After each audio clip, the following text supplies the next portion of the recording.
Hey guys, in the last video we went ahead and set up our FireStore. We created an Angular application. We brought in all our dependencies, including Materialize and Font Awesome. Also, of course, Firebase and Angular Fire. We set up all the stuff we need to for Angular Fire in our app.module.ts file. We created our service. We did a bunch of stuff, and ultimately we were able to fetch an array of items from FireStore and display them on the screen. Now, one issue we have is we don't have access to the ID, which we're going to need later. So instead of, if we go into our service, instead of using value changes, we actually want to use snapshot changes, and then we need to basically map the ID so that we have access to it. So what I'm going to do is comment this out. I'm going to keep it, but just comment it out, and instead set this dot items equal to this dot afs dot collection. We want the items collection, and then we want to do snapshot changes. Okay, and then in here or from here we're going to say dot map and pass in something here. Now this, sometimes you'll see actions, sometimes you'll see changes. I like to use changes, and we're going to set that to an arrow function.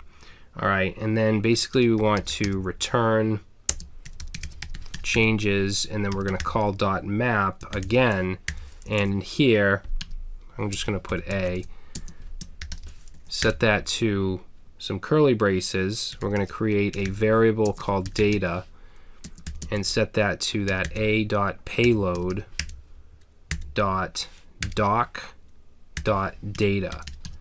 All right, and you see this stuff comes up in IntelliSense if you're using, oh, I should have mentioned this a while ago. I'm using an extension called, where is it? It's right here, Angular version 5 TypeScript snippets. Okay, so I should have mentioned that earlier because you guys probably haven't been seeing the errors that I have. So sorry about that, but you should get that installed if you're using Angular with VS Code.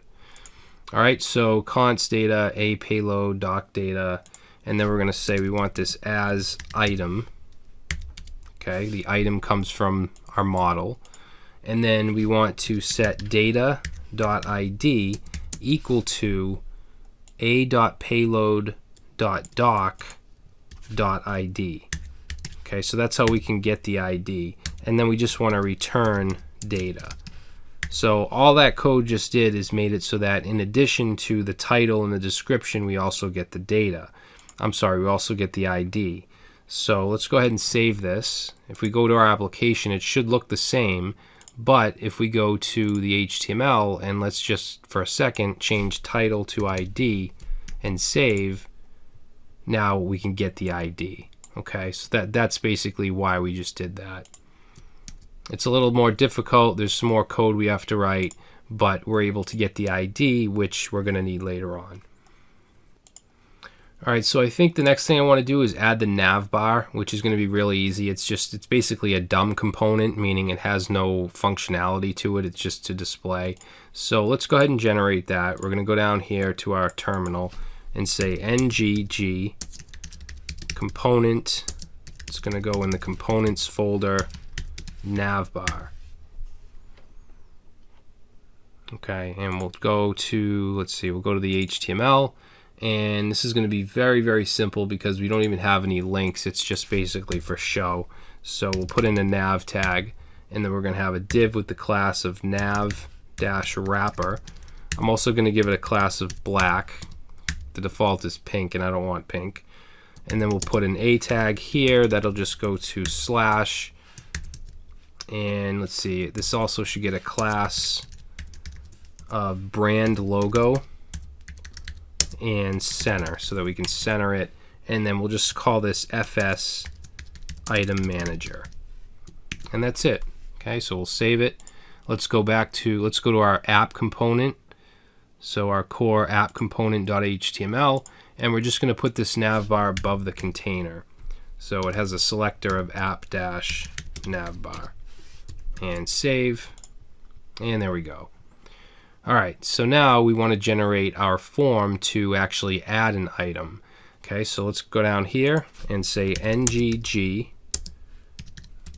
component It's going to go in components slash, and it's going to be called add dash item.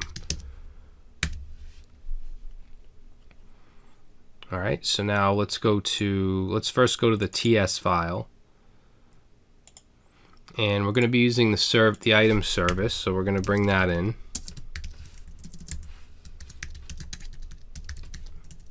It's going to be from // twice services / item .service. We also want to bring in our model item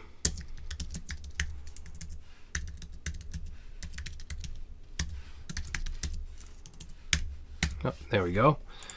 All right, so since we brought in the item service, we need to inject it into the constructor. So let's say private item service. Okay, so let's see, this is going to have a property of item, which will have a type of item, and then we're going to set it to an object with just an empty title. Whoops. Empty title and description. All right, and then that should be good for now. Let's save this. Let's go to our HTML for the add item component, and we're going to create our form. All right, so this form, I'm going to put it inside of a card, which is a materialized class. Then we're going to have a class called card content. And inside here we'll have a title. I'm going to put that in a span with the class of card title. And we'll say add item. Alright, and then we're going to put in a form. Form does not need an action. We're going to give an event handler. We're going to say ng submit and set that equal to a function called onSubmit, okay, which we'll create later. And then let's also give this a class of call and S6, so basically a 6-column div. And let's see, inside here we're going to have a class of row. We're going to use the materialized grid system. We're going to have two 6-column divs with the title on one and then the description in the other. All right, so let's say class input field, and also a class of call, and also a class of S6, like that. All right, and then let's see, we're going to have our input type of text. Let's give it a placeholder as well.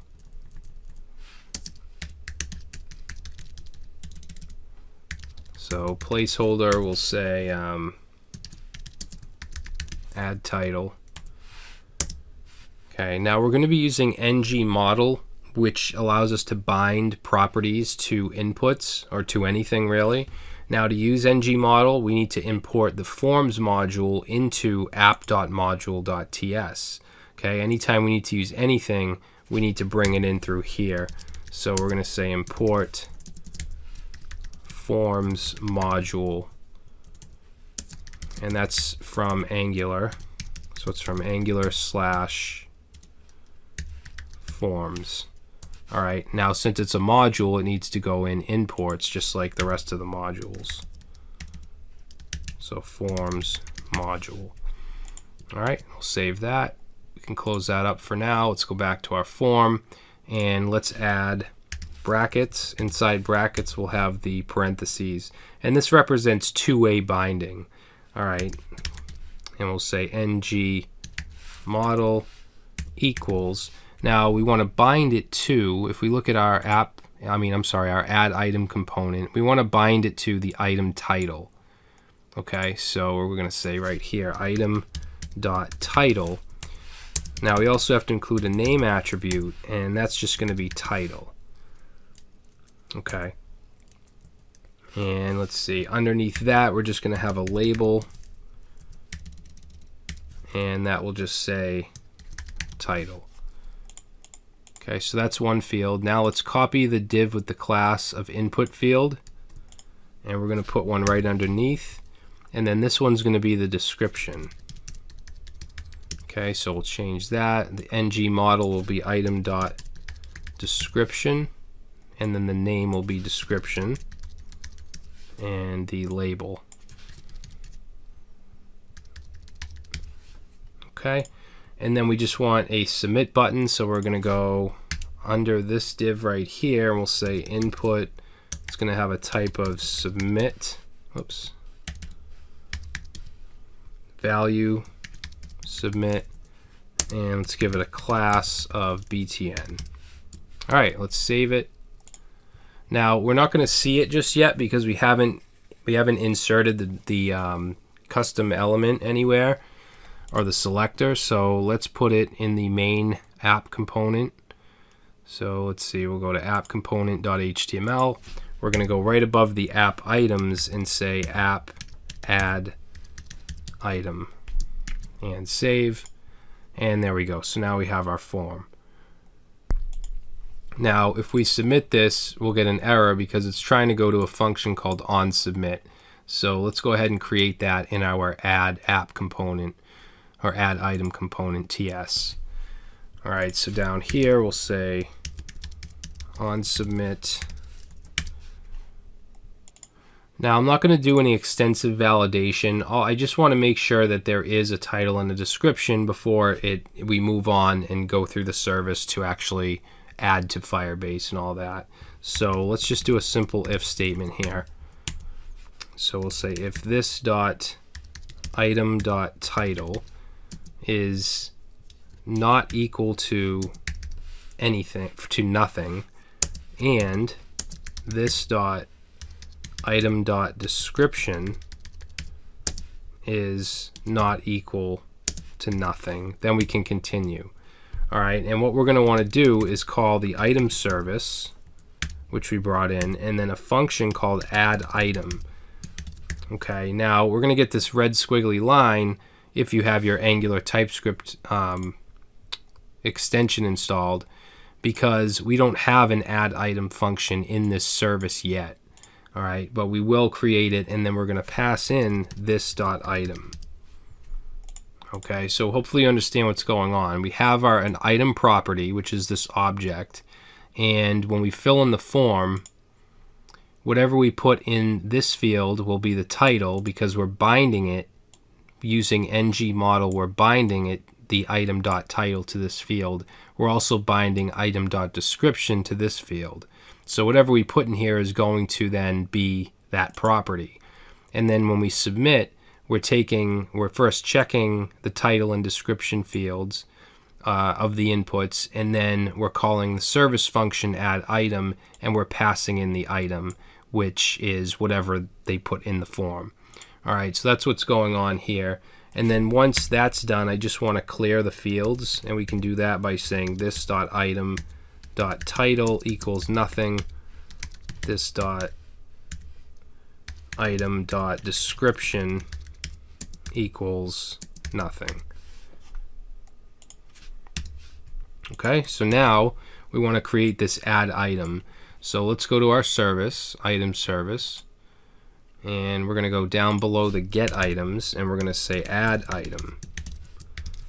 Okay, and then that takes in an item, which I'm going to give a type of item, which comes in from our model right here. All right. Now this is actually really easy. We already have this items collection right here. So all we have to do is basically add to that. So we can say this dot items collection dot add, and then we can pass in the item. All right, so let's save it. That should fix. Okay, and let's go ahead and try it. So our title will say item 4. Description will say this is item 4. Enter. Okay, looks like we have an issue here. Cannot read property add of undefined. All right, so let's see.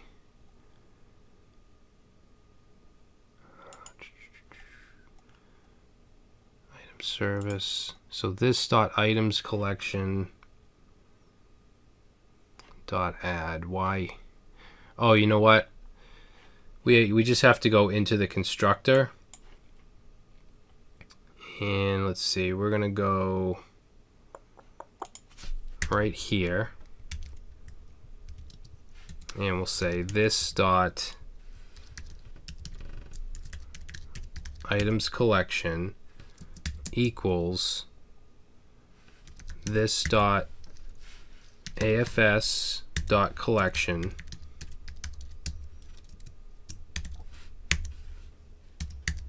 like that, and then pass in items. Okay, and then instead of repeating this, notice that this and this are the same. We can just take that and replace that, since that's the same thing, which is a little cleaner. All right, we weren't setting the collection to the items collection. We brought it in up here, we set the type, but we didn't actually set it to the collection. So that should now work. So let's try it again. All right.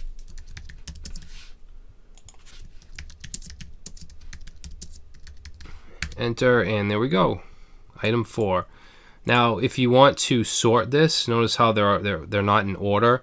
I'd like to order them from, I guess, alphabetical for the title. So what we can do is we can go, let's see where we just were, which is right here, AFS collection items, and we're going to just put a second parameter in here, and we're going to say ref, put an arrow function, and we can say ref dot order by. We want to order by the title, and let's order it ascending, ASC. So we'll save that, go back, and now we have them ordered in the right order. All right, so it's as easy as that to add to your FireStore. Just calling add, and then, items collection add. All right, so now what I want to do is the delete. Now, I'm going to start off by just being able to delete them by double clicking on each one of these, because later on we'll have the, we're going to create the icon over here to edit, and we're going to have to start getting into like state. We're going to make it so that we can enter an edit state, which will open a form for us to update, things like that. But I just want to do a simple delete at first. So what we'll do is go to our items, let's see, items component .html, where we have our LIs right here, and we're going to add an event to the LI. So we're going to say, actually double click, dbl click. So when we double click, it's going to call a function called delete item. Now we need to know which item is actually being deleted. So we're going to pass in two things here. One is the event. We're going to say money sign event, and then the actual item, like that. All right, so we're going to save that, and then we'll go to our item component TS file, and let's create delete item. Okay, and remember it gets in the event and the item. Okay, and then we're going to call a service function. So this dot item service dot delete item. Okay, which we haven't created yet, but we will. And then we'll pass in item. Save that. Let's go to our service. Now, this is where we need to deal with the Angular Fire doc. Okay, because we brought our document, Angular FireStore document. So we're going to set an additional property right here called item doc. We're going to set it to Angular FireStore document, and we'll give it a type of item. Okay, and let's see, we want to go down to the bottom here, and we'll create a function called delete item. Okay, remember that takes in an item. We're going to give it a type of item, and then we can say this dot item doc, which we just defined above, and then we're going to set this to this dot AFS, so Angular FireStore dot doc, and then it needs to know which actual document we're talking about. When I say document, I mean the item, okay, the record, I guess. So that's going to be, I'm going to use backticks here so we can use a template string. That's going to be in items / and then the ID. So we can put a variable in here like this with a template string, and we can take that item and we can get the ID from it. So that way it knows what actual item we're talking about. Now once it knows which item we're talking about, we can simply do this, this dot item doc dot delete, and that should delete it. Alright, so let's save. That should fix. And let's go ahead and double click 4, and there it goes. If I reload, it stays deleted. Alright, so I think that's a good place to stop. In the next video, we're going to start on the edit, which is probably the second hardest thing to do, because we need to deal with different states and stuff. So we'll get into that next.